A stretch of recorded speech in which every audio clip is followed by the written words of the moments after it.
Fala, mano, beleza? Então, eu não ia mais responder nenhuma questão aqui, mas eu acho que eu tenho que responder, afinal, é o lugar que eu tenho pra falar. E sobre a sua pergunta, a primeira vez que eu quis sair da banda foi em 2018, lá no começo da banda. Nós estávamos na Europa e aconteceu uma situação extremamente chata, que foi ali que eu entendi com quem eu estava trabalhando. Entendeu? Foi ali que eu entendi de fato com quem eu estava trabalhando. A situação foi a seguinte: nós tínhamos acabado de fazer no Brasil o show do Carioca Club, que foi um show que lotado, estava no começo do projeto. A gente tinha acabado de fazer a música The Glory of the Secret Truth. Tava tipo no auge do projeto. Então o show lotado. E nós fizemos esse show e eu ganhei R$300. Até aí tudo bem. Eu lembro que me foi cobrado para eu alugar um amplificador e levar. Eu tive que pagar para ter um amplificador na casa. Eu aluguei um cabeça mesa bug, que eu lembro que foi R$80. E eu e a Rô, que era minha esposa na época, nós subimos pro show. Então, na época, não era pagar, eles não pagavam ajuda de custo. Então, tipo, tudo que eu gastava de estacionamento, gasolina, pedágio, tudo saía do meu bolso. Então, eu lembro que ao fim desse show, eu voltei para casa com R$70. E eu lembro de falar com a Rô assim, a gente dá risada e falar assim, cara, esse é o time A do metal? Porque, mano, estamos no time A do metal nacional. Eu tô voltando para casa com R$70 depois de um show lotado. Mas eu aceitava aquilo, porque eu falava, cara, não, é isso. Tá tudo bem, era isso que eu queria, então foda-se. Mas não é assim, cara. Quando você é uma pessoa que é inexperiente, que você tá ali, você acaba indo dessa forma. Mas quando hoje eu vejo e falo, cara, como eu me sujeitei a isso. E aí, em seguida nós vamos para a Europa. E agora vem o plot twist. Logo após esse show nós fomos para a Europa e eu lembro da gente na Itália, na van. E o Aquiles, daquele jeito dele, pega o celular. Eu acho que ele devia ter conversado com alguém e ele sabia quantos caras tinham ganhado de cachê. Comigo não foi. Se fosse eu falaria. Mas ele chega, pega o celular e fala, aí galera, pra alfinetar o Angra, que na época tava aquela treta por causa do nome do... Ele, aí galera, ele nunca lançou esse vídeo, ele deve ter esse vídeo até hoje. Aí galera, estamos aqui ó, dentro da van, os meninos estão todos felizes, eu tava lá no fundo da van e ele lá na frente. Perto dele acho que tava o Rafa, mais algumas pessoas.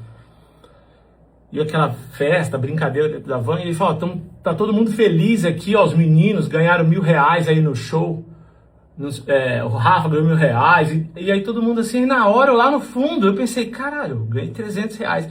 Sabe aquele meme que se faz, oh! Na hora eu falei, epa, eu ganhei 300.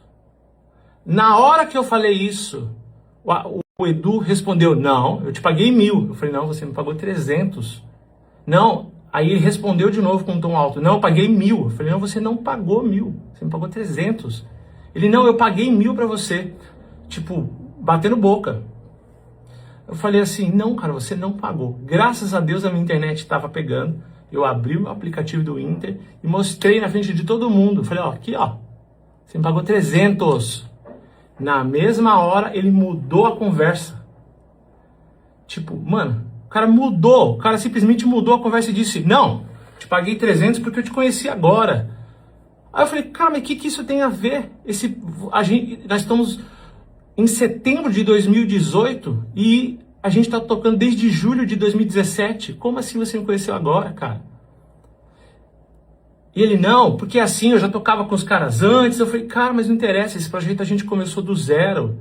E eu tô com você desde julho. Como assim você me paga R$300? Eu ainda tive que pagar o aluguel do amplificador para tocar. E você paga pros caras 1.000. E o problema não é nem a grana em si, foda-se a grana. O problema é a mentira, é a pessoa, tipo assim, na hora que ela é pega na mentira, ela continua mentindo. Aí na hora que eu provo, ele muda tudo aquilo e fica um clima de bosta. E ali eu entendi que eu tava trabalhando com uma pessoa sem moral, imoral. Entendi com quem eu tava trabalhando. E eu fiquei com tanto ódio naquela hora que, mano, eu fiquei pra explodir. A minha vontade era de voar nele. Entendeu? Só que aí eu lembro do Aquiles sentado do meu lado, bater a mão na minha perna e falar assim, calma. Entendeu? Calma, você tem que suportar isso. E aí ficou um clima de bosta, em silêncio dentro da van. E aí a gente chegou na casa lá onde a gente ia dormir. Na época a gente ainda dividia quartos. E nesse dia quem ficou comigo no quarto foi o Aquiles. E aí aconteceu uma coisa muito louca, que na hora que a gente entrou dentro do quarto, tinha uma cama tipo de rei, foda, e uma cama mequetrefe de solteiro, assim, tipo, bem ruinzinha, mas foda-se, na época eu não tava, na hora, eu não tava nem aí pra isso, porque eu tava com tanto ódio, eu fui, peguei minhas coisas, eu tava praticamente chorando, porque quando eu fico com raiva no nível extremo, e eu não posso fazer nada, tipo, eu fico assim, entendeu?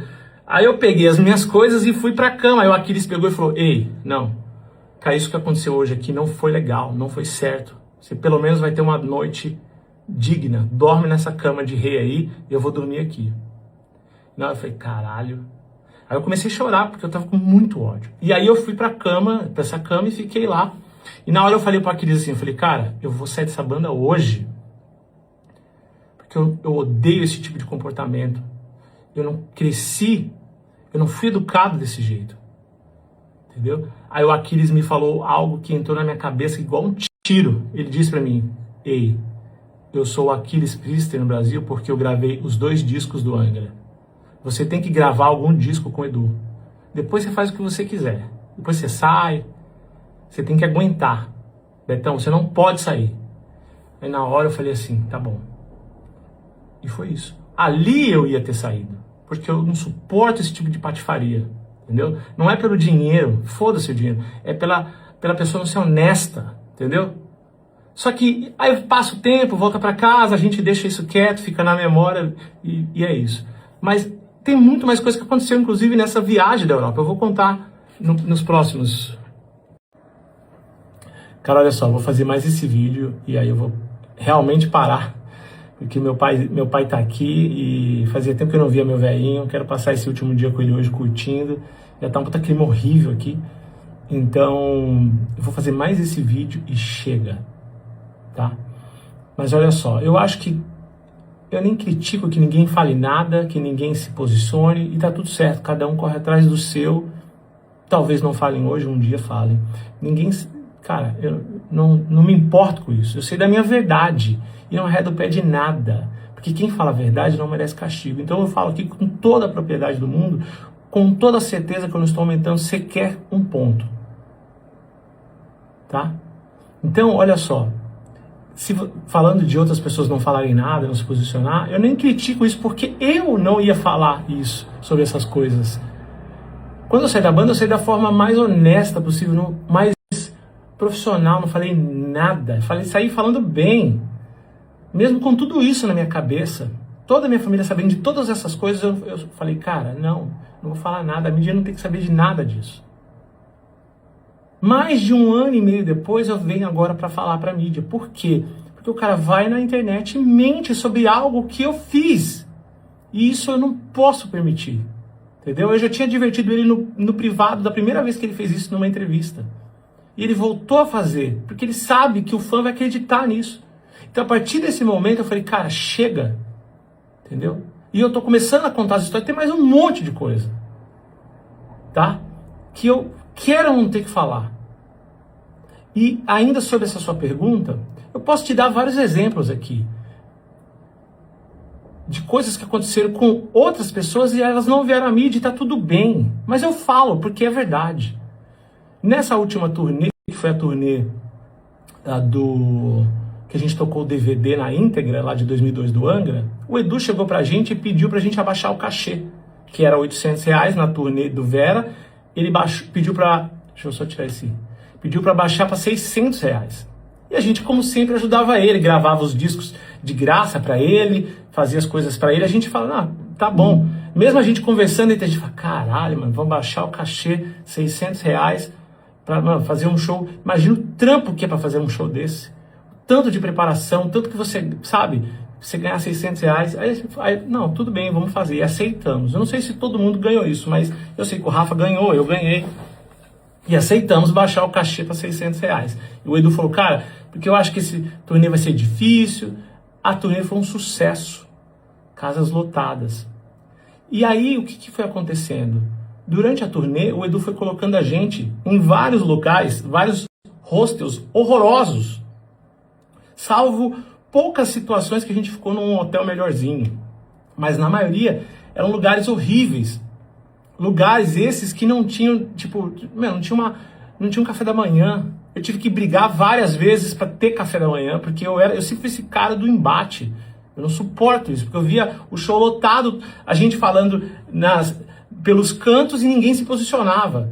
Então, tipo, quantas vezes a gente ficou nessa turnê em vários hostels horrorosos, que não tinha ar, não tinha gente que gostava de ficar estudando à tarde, não tinha como. A ponto de, pela primeira vez, nos 8 anos que eu estive lá, nós da banda, porque o Edu não ficava com a gente nesses lugares, ele ficava em outros hotéis, a ponto da gente começar a alugar por conta outros hotéis. E eu posso citar aqui para vocês, no show, por exemplo, que a gente fez nessa última turnê, que eu fiz, no show que nós tocamos em Recife, o Edu colocou a gente num hostel horroroso, não sei se foi ele, se foi quem foi, mas ele é o chefe. Era um hostel horroroso, que não tinha ar-condicionado, não tinha toalha, não tinha nada. Você não conseguia ficar dentro do quarto, tinha pulga, não tinha internet, mano, pra você poder fazer um trabalho, falar algo, fazer alguma coisa. E aí eu lembro da gente, tipo, mano, aquela situação horrível, e aí a gente ali saiu do hostel um pouco. Daqui a pouco vem o Diogo, que era um cara que nunca falava nada. O Diogo fala assim, cara, eu tô indo procurar um hotel pra mim, se vocês quiserem ir comigo pra gente dividir um quarto, porque não dá pra ficar nesse hotel. Aí na hora o Rafa falou, eu vou. Você vai, Betão? Eu falei, vou. E saímos andando os três. Eu não sei se o Jean tava, acho que o Jean não tava com a gente. Nessa hora, em Recife, eu lembro acho que foi o Diogo, foi o Rafa, falou assim, cara, tem aquele hotel da outra vez que a gente fez show aqui em Recife, foda que a gente ficou, que no passado não era assim, mudou tudo depois. Aí o Rafa falou, cara, vamos naquele hotelzão foda lá, ver quanto que é a diária. Aí a gente falou, eu falei, cara, mas lá é um puto hotel foda, seria foda se a gente ficasse lá de novo e tal. Aí o Rafa falou assim, não, vamos lá ver, não sei o que. Eu falei, mano, parecia que eu tava adivinhando, parece que é mentira. Por Deus do céu, eu falei assim, mano, então você se prepara, porque nós vamos chegar lá e no saguão do hotel a gente vai encontrar o Edu e o empresário dele, fazendo o check-in deles. Aí o Rafa olhou pra mim e falou assim, daquele jeito dele, mano, duvido, Betão, isso não vai acontecer, né? Mano, se isso acontecer, eu vou falar um monte de coisa pra ele. Eu falei, pois você se prepara. Só que na hora eu falei na zoeira, porque eu falei, mano, como é que eu ia saber isso?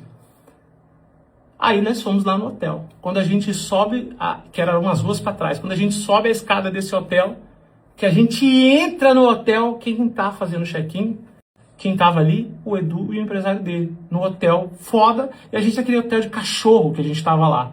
E tudo bem, mano, se ele quisesse fazer isso com a gente, mas cara, por que tem que ser essas coisas tudo tramada, escondida, tá ligado? Aí a gente chegou, na hora eu fiquei com tanto ódio que eu me afastei. Porque eu tinha que me controlar, mano. Porque por dentro a minha vontade era de fazer outra coisa. Então eu me afastava. Aí eu vi o Rafa discutindo com ele. Cara, eu me afastei. Aí eu sei que a gente foi para um hotel. E fomos desse hotel até nesse hotel, mano, falando todos os cachorros possíveis. A gente com ódio daquela situação. Porque a gente fala assim, pô, a gente tá naquele hotel de bosta. Naquele hostel que, mano, não tem nenhuma toalha, não tem um ar-condicionado, não tem uma internet. O cara aqui nesse lugar aqui, a gente construiu isso com ele, a gente ajudou o cara pediu pra gente abaixar o cachê e ele nesse hotel foda. Aí eu acho que o Rafa tinha muito mais jeito, o Rafa falou com ele e acabou que ele acabou pagando esse quarto desse outro hotel que a gente ficou. Mas isso foi tão... pegou tanto o Rafa, que por exemplo, o Rafa é o cara mais de boa que eu conheci na minha vida pra trabalhar. Tranquilo, calmo. Que no show, que eu acho que foi no show depois desse, no show de Salvador, eu vi o Rafa, minutos antes da gente subir ao palco, brigar aos gritos com o Edu, chorando de ódio, o Rafa, mano, que eu nunca tinha visto aquilo, porque o cara não aguentava mais aquilo. E ele pode não vir se pronunciar na mídia, mas pra eu estar falando isso não tem como ser mentira, entendeu? Mas é isso que aconteceu, eu vi o Rafa brigar aos gritos com o Edu, antes da gente subir ao palco, eu falava, Rafa, não faz isso aqui, ele não quer saber, com ódio daquela situação e com razão, porque a gente estava passando por aquilo, porque o lugar que a gente ficou também em Salvador foi horrível, entendeu? E a gente naquela situação, a gente pensava assim, pô, a gente tá ajudando esse filho da puta, entendeu? E a gente fica nessas condições. Então assim, e isso ele nunca falou na mídia, e talvez um dia ele fale, entendeu? Certeza que ele não vai me desmentir. porque não tem como. Então, assim, as pessoas viveram outras coisas lá. Tem outras coisas que eu poderia vir aqui falar. Então, assim, mano, o fato das pessoas não falarem não quer dizer nada, entendeu? E é isso. E chega. Fala, mano, cara, eu tô bem, tô ótimo. Na verdade, agora que eu tô bem. Porque o que me fazia mal, o que me faz mal, é eu não falar essas coisas. Entendeu? Não é medo, mas por tentar evitar o embate com um monte de fã maluco, que mesmo mostrando, falando todas essas coisas, as pessoas ainda acham que eu tô errado. Então, eu evitava de falar essas coisas, mas isso me adoece, me adoecia. E adoece ao pé da letra, entendeu? Adoece ao pé da letra, porque eu absorvo isso num grau que eu fico doente, entendeu? Então, tipo, porque eu sou um cara extremamente emotivo, verdadeiro. Então, quando é uma coisa dessa absurda, me deixa doente. E eu venho há muito tempo com isso dentro de mim, guardado, com todas essas histórias e muitas outras. E o que me deixa mal não é nego vir pra criticar, me ofender. Isso eu tô cagando, tô imune a isso, pode vir. O que me deixa mal era eu não falar essas coisas. Mas a partir do momento que agora eu decidi tirar tudo isso de dentro de mim, mano, eu tô me sentindo livre pra seguir minha vida. Mas se tiver que brigar, a gente briga, entendeu? Se tiver que vir aqui falar mais um monte de coisa, eu venho. Mas se tiver que seguir, eu sigo minha vida tranquilo. E outra pessoa veio me perguntar também, você não tem medo disso te prejudicar na cena metal? Cara, zero medo. Se eu tiver que passar o resto da minha vida dentro de casa dando aula, para eu ter a minha verdade falada, porque eu não vou me vender esperando, com medo de um dia eu perder uma vaga numa banda, porque as pessoas vão ver que eu falei tudo isso de um trabalho que eu fiz parte. Eu não vou deixar de falar a minha verdade por um medo desse. A minha integridade vale mais que tudo isso. Se eu tiver que passar o resto da minha vida dentro de casa, trabalhando, dando aula, postando meus vídeos, que seja para 5 pessoas assistirem, mas eu sabendo que isso aconteceu porque eu decidi me posicionar e falar a minha verdade, falar a verdade, porque a verdade é uma só. Falar a verdade, eu vou ser um cara que vou ter orgulho do meu comportamento e eu vou ter certeza que eu vou ser exemplo para minha filha, por exemplo, que ela vai ver e vai falar assim, cara, esse é meu pai. Que eu não tenho, mano, tô nem aí pra você que é hater, que vai vir aqui e vai ficar de mimimi, foda-se. Eu até peço que você venha pra eu te bloquear. Entendeu? Eu tô imune a isso, acho que eu tô ligando pra isso. O meu problema que me afetava era eu ficar quieto. Então agora que eu falei, digamos, 20% das coisas, agora eu tô me sentindo livre, tranquilo, entendeu? E pronto pra briga se tiver que brigar. Se não tiver que brigar, tiver que seguir, ok. Mas se tiver que ir, de vir aqui falar mais, tiver aqui pra justiça, vamos. Porque quem tem a verdade não merece ser castigado.